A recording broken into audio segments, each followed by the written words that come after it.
Diriwayatkan daripada satu sahabat Nabi SAW. Namanya Abu Hurairah radhiyallahu anhu. Nabi SAW bersabda, Nabi kata, akhir zaman tiada hampir mimpi orang mukmin itu bohong. Itu hadis dia. Nabi kata dunia bila lagi dekat nak kiamat, kalau orang yang bagus-bagus mimpi, hampir-hampir mimpi itu betul. Dia kata begitu. Kemudian Nabi bagi satu clue. Nabi kata wa asdaquhum ru'ya asdaquhum haditha. Nabi kata dan bermula yang lebih benar, yang lebih betul mimpi mereka itu ialah mimpi orang yang lebih benar dan lebih betul pada cakapnya. Kalau dia ni satu orang yang memang soleh, cakap ni tak merapu. Memang cakap dia tu kalam dia kalam hikmah. Akhlak dia sangat terpuji. Kalau dia mimpi, hampir-hampir mimpi dia betul. Nabi kata. Itu hadisnya. Masalah kita hari ni apa tuan-tuan? Kerana hadis ni, dia pakai mimpi raya rendah dah hari ni. Allahu Akbar.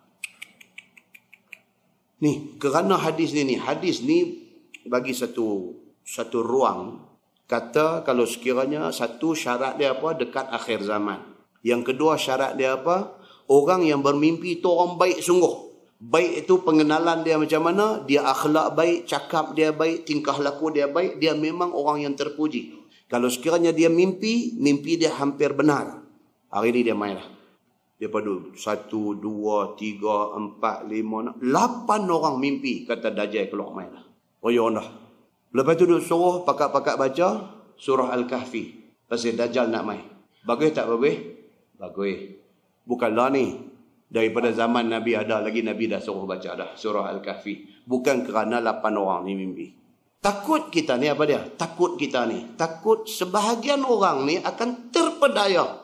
Sehingga sampai ke satu tahap, dia kata kalau syekh ni mimpi, nak jadi macam wahyu pula. Itu yang kita takut. Apabila kita terlalu memuliakan satu manusia yang bukan Nabi. Takut. Kan dalam hadis Nabi kata, ihzaru zallatal alim. Nabi kata hati-hati dengan gelincirnya orang alim. Orang alim ni maksudnya apa? Manusia. Manusia ni maksudnya apa? Boleh tersilap. Bila kita terlalu lebih memuja dia, takut. Bila dia tergelincir, bila dia silap, bukan dia silap. Gerabak dia berapa panjang, silap semua. Yang tu takut. Maka yang mengikat benda ni apa dia? Quran dengan hadis Nabi. Bukan syekh tu. Tapi yang mengikat benda ni ialah Quran dan hadis Nabi. Walaupun seminggu ni, walaupun dalam sebulan ni, walaupun dalam setahun ni, walaupun dalam 5 tahun ni, nampak dia satu syekh yang hebat. Tapi kalau berlaku satu hari, dia bercakap, kalam dia tu bercanggah dengan Quran dan hadis Nabi. Maka kita ikut siapa? Kita ikut Quran dan hadis Nabi. Bukan ikut dia. Apabila kesilapan dia tu boleh dibuktikan oleh pihak lain. Kata dia silap dalam bab ni. Pasal apa dia silap? Pasal dia kata macam ni, sedangkan Quran kata macam ni. Terang dia silap. Pada ketika itu, kita kok mana pun, kita kena bersama dengan Quran dan hadis Nabi. Kita tidak boleh terus sanggup mati syahid dengan dia. Pasal dia belum tentu syahid lagi. Nampak tuan-tuan? Benda ni kena sebut. Pasal apa? Pasal kebimbangan tu ada. Apabila terlebih di dalam memuja manusia, kesilapan boleh berlaku di mana-mana. Muslimin dan muslimat yang dirahmati Allah sekalian. Ini hadis bagi tahu apa? Kata menjelang akhir zaman, hampir-hampir mimpi orang yang betul-betul baik, hampir-hampir mimpi mereka betul. Tapi nak menentukan orang tu betul-betul baik tu, yang tu satu masalah lain. Muslimin dan muslimat yang dirahmati Allah sekalian. Baik. Kata Qastallani di dalam Irsyadus Sari, makna sepotong hadis itu, yakni apabila hampir kiamat dan telah banyak mati orang-orang yang menanggung ilmu syarak, maksudnya ulama makin ramai mati, dan banyak hapus segala pengajaran agama Islam dengan sebab fitnah dan huru-hara yang berlaku, maka adalah orang atas umpama zaman fatrah. Dia kata, tuan-tuan, dunia ni dia makin tua. Macam mana manusia, kita daripada budak-budak kita jadi tua, dunia pun serupa, dia ada umur dia. Dunia kita duduk hari ini dah cukup tua dah. Dunia yang kita duduk hari ini dah cukup tua dah. Dunia ni apabila dia dah terlampau tua, apa jadi? Dia jadi kacau bilau banyak. Pening kan? Hari ni dengan agama ni pun kadang-kadang orang kalau di peringkat awal nak kenal agama ni, dia pening. Sehari lagi dia mula tulis macam-macam dalam Facebook, dia nanti tulis macam-macam, dia nanti hantar SMS, dia nanti hantar WhatsApp, dia nanti hantar apa ni semua tulis kepada ustaz. Dia kata, ustaz, saya pening. Dia tulis tu. Ustaz, saya pening. Saya pergi dengar satu ustaz ni, duk habang sifat salat Nabi. Cara Nabi semayang macam ni, macam ni, macam ni. Saya pergi dekat satu ustaz lain pula, dia pun tajuk sama juga, sifat salat Nabi juga. Tapi dia abang tak sama dengan tadi. Saya pening. Dia kata, tak, pening tu nanti tak tu. Semayang tak? Takut pening tak semayang.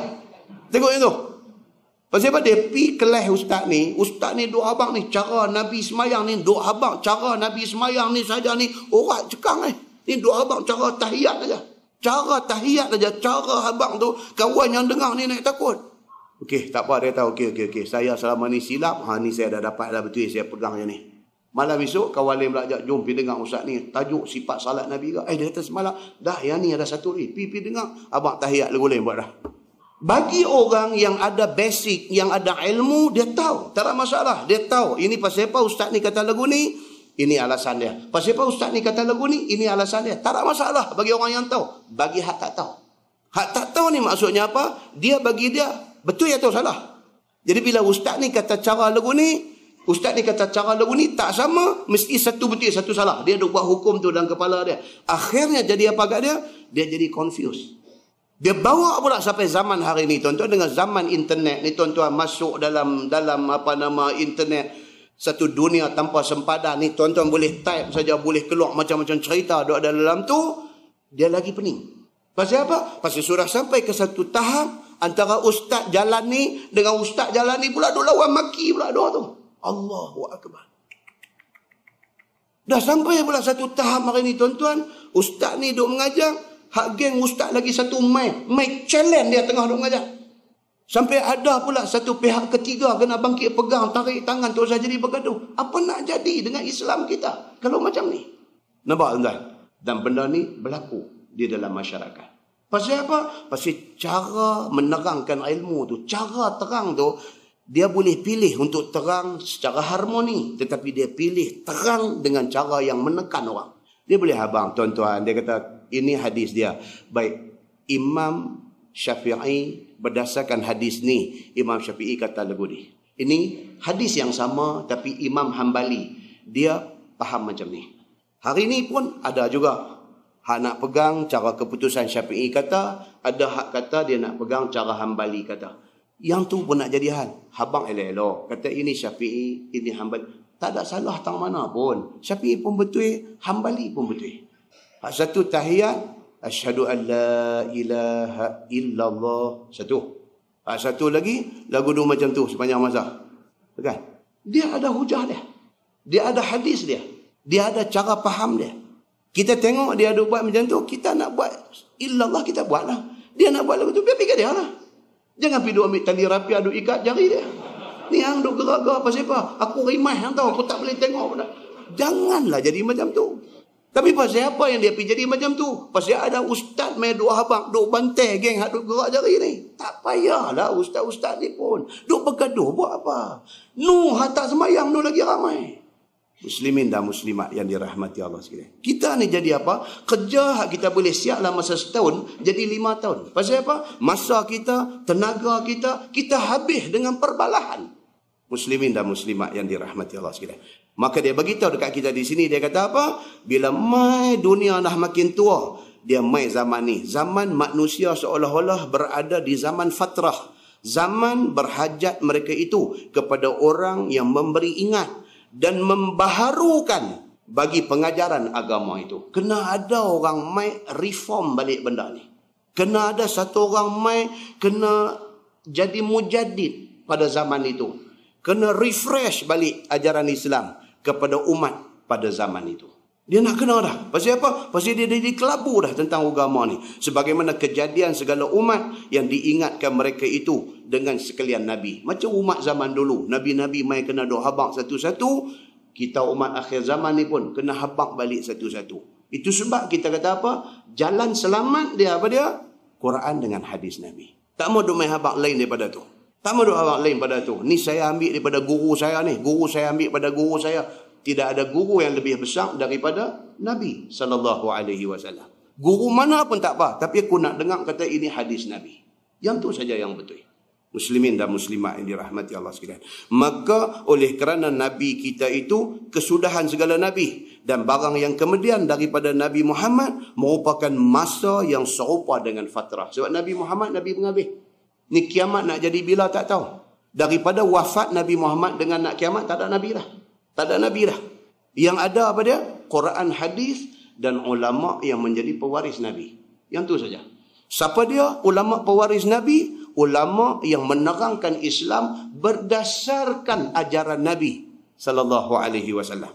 Dia beri ganti akan mereka itu, yakni akan umat akhir zaman itu dengan nubuwah, yakni mimpi yang benar lagi betul. Yang ialah satu juzuk daripada beberapa juzuk nubuwah. Takut tuan-tuan. Tuan-tuan masuk internet ni cukup takut dah dia. Domai pula highlight satu guru pula. Guru ni hebat. Hebat dia pasal apa? Pasal dia hari-hari mimpi Nabi. Oh, jangan sampai macam tu. Too much lah. Orang putih kata too much. Melampau. Hari-hari dia mimpi Nabi. Pasal apa? Dia habang ke anak murid dia. Saya hari-hari mimpi jumpa Nabi. Dia nak suruh anak murid dia junjung dia. Dia nak suruh anak murid dia muliakan dia. Dia sanggup berbohong sampai macam tu. Tidak pernah kita dengar, tuan-tuan, siapa lebih mulia daripada kalangan orang hak dok ada tolak Nabi Muhammad, selain daripada Nabi Muhammad, hak paling mulia siapa dia? Abu Bakar As-Siddiq. Dia paling mulia. Pasal apa kata dia manusia paling mulia selepas Nabi? Pasal apa? Pasal Nabi kata, amal Sayyidina Abu Bakar kalau bubuh di sebelah penimbang, amal seluruh manusia bubuh sebelah satu lagi. Nabi kata lebih berat amal Sayyidina Abu Bakar. Faham dia apa dia? Sayyidina Abu Bakar adalah manusia paling mulia selepas Nabi Muhammad sallallahu alaihi wasallam. Ada tuan-tuan pernah jumpa hadis Abu Bakar kata lepas Nabi wafat dia mimpi Nabi tiap-tiap malam? Jangan merepek orang hari ni nak main habaq kata dia mimpi jumpa Nabi malam tiap-tiap malam. Jangan merepek macam tu. Kerana tidak akan ada manusia yang lebih mulia daripada Abu Bakar As-Siddiq. Muslimin dan muslimat yang dirahmati Allah sekalian. Tolong. Sebab benda ni, internet dah keluar banyak. Takut kita bila baca. Dan tuan-tuan kena ingat, mailah cerita merepek macam mana pun, akan ada orang ikut dia. Akan ada orang ikut dia. Ayah pin buat cerek besar pun ikut menerung. Apa tuan-tuan nak heran dengan hak takat dok main habang mimpi ni kecil? No, hak habang cerek besar no, cerek ni main pada langit pada apa? Meneru pakat ikut. Tuan-tuan, yang Nabi kata umat akhir zaman ni akan pecah kepada 73. Satu aja yang akan sampai ke syurga. 72 ni siapa nak isi? 72 ni siapa nak isi? Ni hak macam-macam ni lah yang akan isi 72 jalan ni. Tuan-tuan, Nabi kata apa? Pastikan hampa pegang dengan Quran dan hadis Nabi sallallahu alaihi wasallam. Yang datang ia dengan penyukaan dan juga penjagaan. Quran, hadis Nabi dan apa semua ni, dia akan main dalam bentuk masa laju. Masa duk jalan 12 jam, 24 jam, sama juga. Tapi cepat. Bahasan lagu baru pergi sembahyang jemaat. Pasti pas jemaat pula dah. Biji lagu tu. Haduk bahasan lambat ni gaji je. Yang tu dia. Apa pula ni dia lambat ni. Gaji aja yang duk bahasan lambat. Hak lain ni dia jadi cepat. Maka iaitu menunjukkan bahawa kiamat sudah hampir. Dia kata. Kiamat sudah hampir. Seolah-olahnya setahun rasa macam sebulan. Tuan-tuan. Ni kita apa sedang. Tak tahu pukul 12, 1 minit. Anak hantar SMS masuk. Siapa hantar tuan-tuan? Assalamualaikum ayah. Selamat hari lahir yang ke-73. 73 dah aku ni. Baru tahu 73. Duk puasa macam 37. Anak hantar main 12, 1 minit masuk SMS. Ayah. Assalamualaikum. Selamat hari lahir yang ke-73. Mudah-mudahan ayah sentiasa sihat. Bahagia bersama mak. Panjang umur, murah rezeki. Dia tulis tu. 73 aku ni. Kata. Tak sedang tuan-tuan. Tak sedang. Berasan zaman televisyen hitam putih ni pun tak lama lagi berasan. Dia main televisyen nipis macam mana buku sekolah budak-budak tu dia main. Televisyen ni duk main nipis tu. Dulu kalau nak angkat televisyen 3 orang angkat. Televisyen dulu, siap dengan pintu tutup, dengan kulah, nak cari channel Tom Siam ni. Buka no channel sebelah. Tu pun area kena buh batang buluh, tolak naik tinggi. Kalau kami belah Pulau Pinang lah. Nak tengok Tom ni, pukul sebelah keluar rumah Tom. Hari ni tuan-tuan, ya Allahu Akbar. Yang kata Astro ni, dia masuk channel meneru dalam rumah kita. Tuan-tuan, fikir-fikir balik, zaman pondok telefon hak tu dia, hak ganggang. Kalau katok kepala pencuri, mati pencuri. Ganggang telefon dulu ni.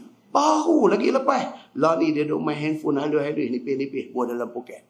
Tuan-tuan, masa begitu punya cepat duduk jalan. Dia kata, rasa sehari macam sejam. Sejam macam lepas membakar satu pelepah kurma. Kata Qil, dikehendaki dengan demikian itu, iaitu jadi daripada sebab keluar Mahdi pada waktu itu. Terhampar keadilan dan banyak keamanan. Dia kata sedar tak sedar turun dah Imam Mahdi. Bila mai Imam Mahdi ni, keadilan baru boleh rasa di kalangan orang yang doa ada. Dan mewah rezeki dan kebajikan. Maka jika jadilah pada masa itu, rasa-rasa pendeklah harinya kerana bersedak-sedak dengan apa yang ada. Itu ya.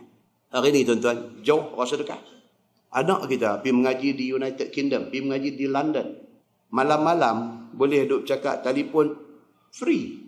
Dengan telefon hak zaman lah ni boleh duk buat bercakap free. Dia duduk dalam wifi zone, kita duduk dalam wifi zone, kita boleh buka, boleh tengok gambar dia, dia boleh tengok gambar kita. Nak puas hati lagi, Skype pasang di komputer tu. Boleh duk tengok dia, mak dengan ayah main duk, boleh sambil duk makan, anak duk sana duk tengok ni, anak makan main ni, bihun, boleh duk buat lagu tu.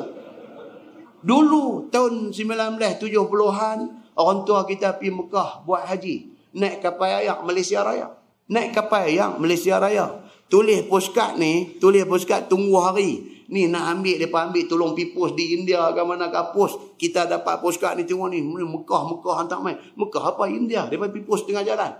Tengok, duk tulis anak anda yang dikasihi, ayah anda dan bonda, dulu punya bahasa. Ayah anda dengan bonda sudah sampai di perairan apa.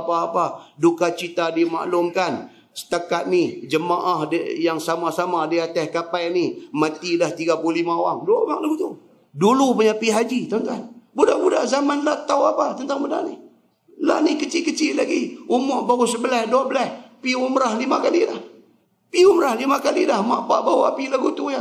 Tempat sa'i tu tempat mereka lagu duduk jogging seronok. Pergi balik. Dulu nak boleh ke pi. Allahu Akbar tuan-tuan. Duk rajut tong Sahara tu saja. Berapa hari? Duk bancuh kopi O ni. Duk bancuh kopi O dengan sat lagi cucung peneram keluar mai. Sat lagi kuih kareh, kuih loyang duk keluar ni. Duk ikat tong Sahara. Kita pun duk tanya tong Sahara ni. Mereka ni nak pi buat haji ni duk tengah padang pasir Sahara ke apa? Bukan tong Sahara. Tong Sara. Dia nak Sara kita di sana dalam tu. Dia ada belacan, dia ada Allahu Akbar. Ni semua cerita dulu. Tapi bila kita cerita balik lah ni, berasa macam baru lepas aja zaman tu. Inilah yang dia nak bagi tahu, masa begitu pantas berlalu.